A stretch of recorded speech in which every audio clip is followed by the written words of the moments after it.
Hello and welcome to Carnivalesque NOW. We're your hosts, Lisette And Kevin.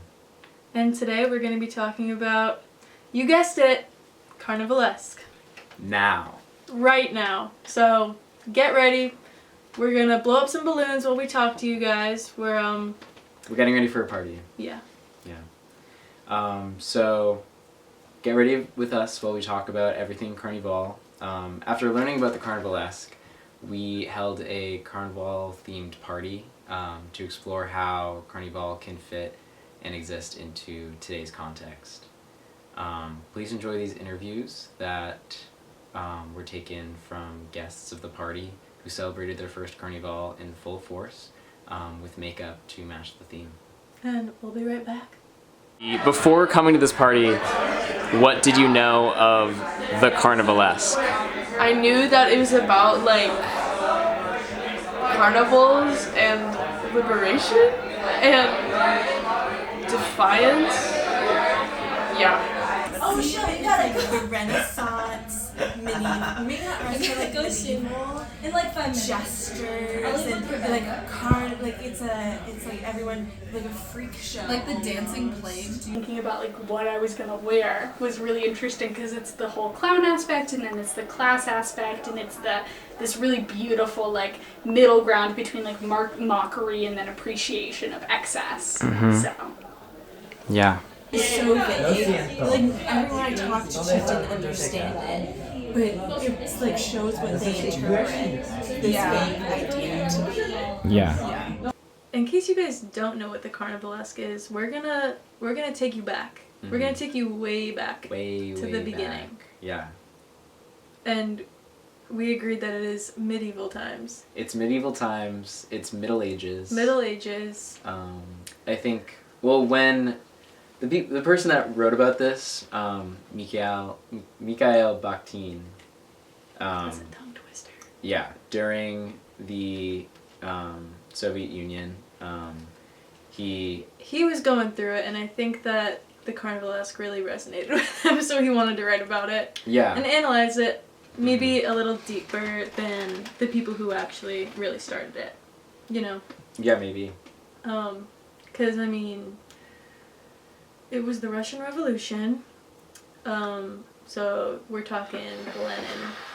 We're talking Stalin. We're talking Stalin. We're talking the Gulag. We're talking people getting executed. His family gets executed.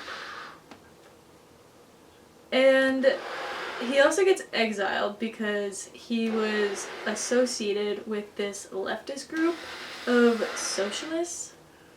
But they weren't completely anti-religion either. Yeah, he was arrested for basically not being a practicing atheist. He supported ideas of religion. He supported the idea of people practicing religion, which was against the law in Soviet Russia. He's starting his career and he's living his life in a place that is extremely authoritarian. Yeah. And so he has very little freedom to say anything. Yeah, I think the idea of wanting to, a very popular phrase would be when it comes to the Carnivalesque is turning the world upside down, and I think that was something that he would really enjoy because the idea of someone being so authoritarian is not fun, and being able to kind of flip that around and you get to be in charge for a day is kind of a cool thing. Well, he didn't create the Carnivalesque. No, I know, but I think he... Yeah, I'm just letting our Oh. viewers know. I know. I know you know. I think it resonated with him because he was living in a very autocratic society, and the original Carnivalesque, the Carnival, was kind of a church sanctioned holiday. Yeah. Before Lent, to kind of let people let loose. Yeah. Before they had to lock in and be. They had to lock in. They had to lock in. And I think that's a lot of where, I know we just saw a clip from the interview about costumes, and I think that's a very important aspect where, I mean, in a highly religious environment, there's a lot of like modesty, and there's a very specific way to dress that is acceptable, and being able to let go of that and express yourself in a way that is maybe not acceptable otherwise is a really freeing thing. And I think a lot of people would really enjoy that, even if it's just for the one day that they do this, which is still kind of crazy to me that it's a day. Yeah, I agree. And I think the idea of costumes is interesting because we're always wearing a costume. Like, whether, like when you are invited to a Carnivalesque party, there's like a dress code. You're expected to dress like a clown or Do your makeup, your makeup, look different than you normally do. Mm-hmm. But on your day-to-day life, you're also expected to look a certain way. Yeah. And so I think the Carnivalesque, its strength comes from pointing out like the foolishness of day-to-day life of these. You're kind of like reflecting on yourself and making fun of everything. The references, and then also considering like historical positions, like things like the really white face are very like Victorian rich. Yeah, the little like heart-shaped lips felt very theatrical to me. Also, just in terms of like Queen of Hearts, and then I really loved the kind of idea of like the different like eye shapes, because that really fed into like the absurdity of Carnival, of just like the two different colors too, but then the very kind of like I learned. Or I don't know, at least like there are a bunch of different Carnival celebrations, but at least the one in like Italy, or maybe specifically in Florence, but like they wear masks, and pretty historically that's been, so you couldn't tell who was who or who was in what social class. And so also like even when I was like doing the makeup, like I wiped off the edges so you could tell it was like, so it like looked more like mask like. Yeah. I think it's a lot of it's very similar to a masquerade where you're coming and you're leaving yourself at the door. But your power then comes in like in celebrating. Yeah. And in coming together to form community when you can't do anything else. No, I think that the ideas behind it are certainly like an important thing, and it can definitely apply to the world today. But it would definitely translate into a different form of celebration, you know? Yeah, I mean that's why I chose to have the party at all, because I mean it was very timely. It was the week of the election. Donald Trump just became president of the United States, president-elect. That's where we're at. And I think a lot of people feel very powerless that week. And like, I think it's really important then at those moments where you feel most powerless to come together and say Stick it to the man. Yeah. To be like, I'm gonna party. Because partying and I'm gonna laugh even if you don't want me to. Yeah, and laughing. Yeah. Laughing in a form of political protest. Because, as Bakhtin said, laughter does not please the mighty. I don't know if he said that, but it's definitely something that somebody said related to him. Yeah.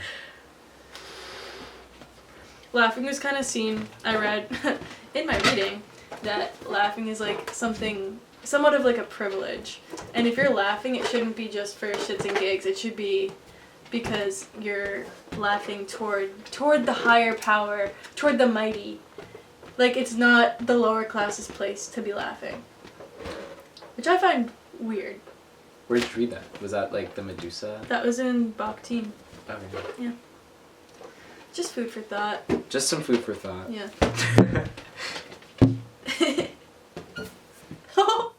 Literally like 3 days after like Trump has been reelected into presidency, especially after like I feel like there's been a lot of significance placed on like the first time like he was elected, no one really knew the dangers of it, and then now like just the whole fact that he's like a convicted felon and like, you know, a sexual abuser and all of that. And people still voted for him. Yeah, some pretty some pretty stark things that maybe you wouldn't want to see like as the emblem of the American people. So Yeah.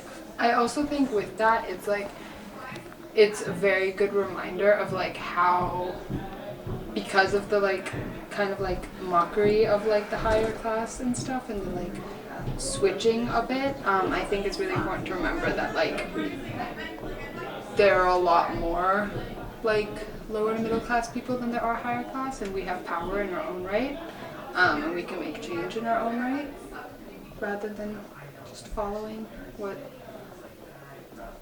And I think people's rage and despair and grief is completely valid this week, but it also, that rage has been felt by many people for the past year, since October 2023. But I think it's, the fantastical sense in that, like I was saying, the Carnivalesque can be like grappling with reality in a fantastical way. It's interesting. Lisette wants to talk about the purge. I do, because I have a feeling that if we really, truly committed to bringing the Carnivalesque into a modern, environment, I don't trust people to accomplish what it's out there to achieve. I feel like someone's gonna be like, oh, we're flipping this upside down for the day, I'm gonna go kill people. Like, I'm gonna kill the president. Yeah. Like, I think that people would take it as an opportunity to just have chaos ensue. Because I think that it could very well get misinterpreted as a day for just, like, chaotic behavior and doing everything that's socially unacceptable, Yeah, it's socially unacceptable, but not illegal. Yeah. Because that's the important part. Like, I think it's community is like the actual, like, it can't the community aspect can't get lost. Like, it's not just like, oh, I'm free to do whatever I want. It's just kind of like freedom from like these social things that like bind us, like the idea of like dressing modestly, or dressing to impress, even, because like then it's like a celebration of the grotesque body. And what is the grotesque body? Exactly. What is the grotesque body? What, like, I think in class we talked about, like, oh, here's the balloon, by the way. Like, I think people want to look like this, They want to have luscious lips, they want to have good cheekbones, beautiful eyelashes. Like, this is very not grotesque. And you know what was really grotesque to the people? Female bodies. Female bodies? Yeah. Yeah. Yeah. Pregnancy, grotesque. Very grotesque. If you're aging, your body's gross. If you're... There was a very fine line of what is acceptable, and then you're like, oh, you are a body that's not the classical body, which would be like, let me check my notes. I have it exactly written down. Yeah, read it down. A classical body would be viewed as like static, closed, which I thought was interesting, and sleek. But then the grotesque body would be like open, protruding, loose, and secreting. Secreting? Yeah, it's like all the natural things that your body does. Yeah. That is like frowned upon. I don't know. Yeah. I think... Yeah. And I think that especially now with the way that we've become a lot more accepting of different bodies, I would hope that, I don't know, that would be a difficult thing to define what a grotesque body should even be, and if that should be a thing. I don't know. I think it's a weird... I think it's a difficult thing to navigate because... Yeah. I didn't know if you were done with your... No, thought. Go ahead. It's a difficult thing to navigate because it's not PC to be like, oh, that's your body is grotesque. Oh, you're overweight. If you're plus size, like, that's like that's the whole idea. Like a bumbling body. That's just like natural, I guess. it's not good to like say like a body is grotesque, like, or anybody looks grotesque. However, it's incorrect to say that we don't live in a society today that still has beauty standards. Oh yeah. Like, we live in a society that is still very fat phobic and like requires people, especially women, to look a certain way. And I think so the Carnivalesque is still important in that way, to like to point out those ideas, to be like, yeah, this is seen by everyone as grotesque. Oh, hi. On like who you are rather than like what aspects of life you live in. If that makes sense, like what like class you were born into, or like what economic status you're in, like what demographic. Like the idea of the mask kind of like makes it very much more so about like who you are as a person as you interact with other people, rather than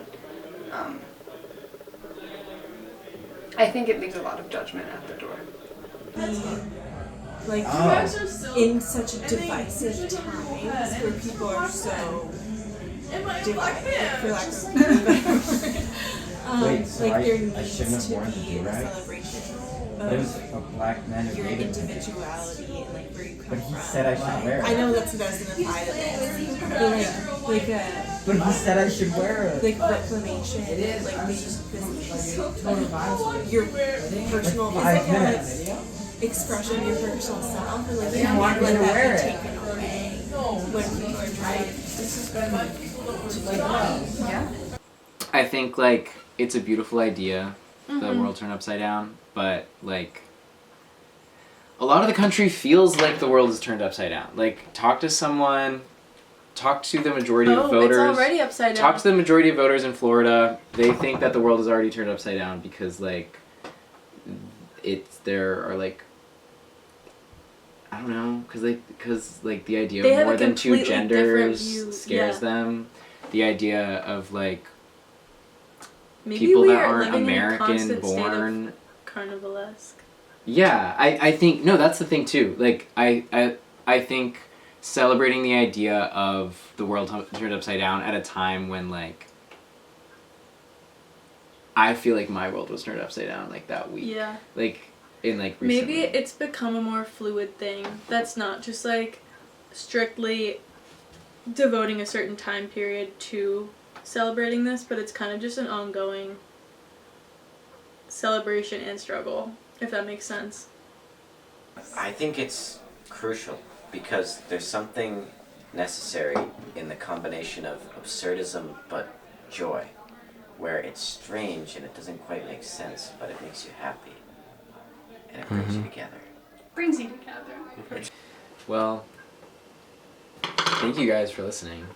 I've got nothing else to say. Yeah.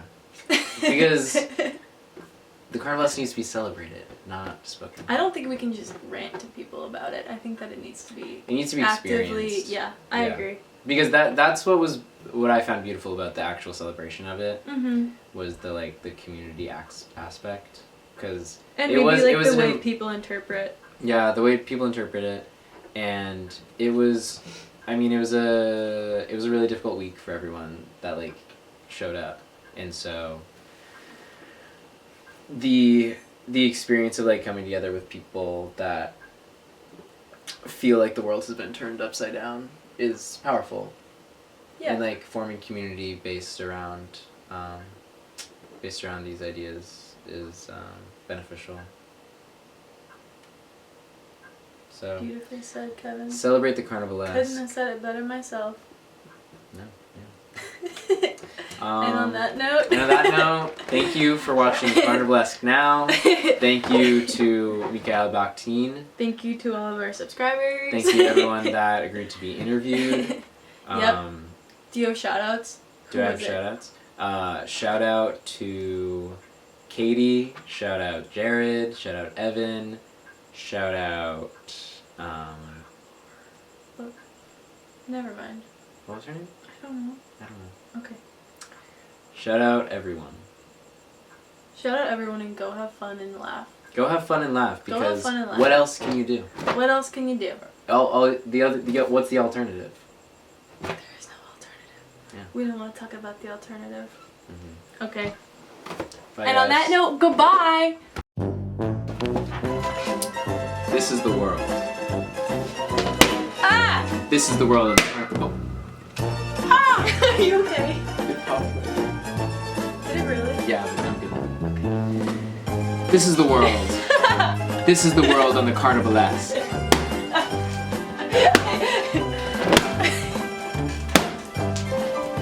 Wait, throw it.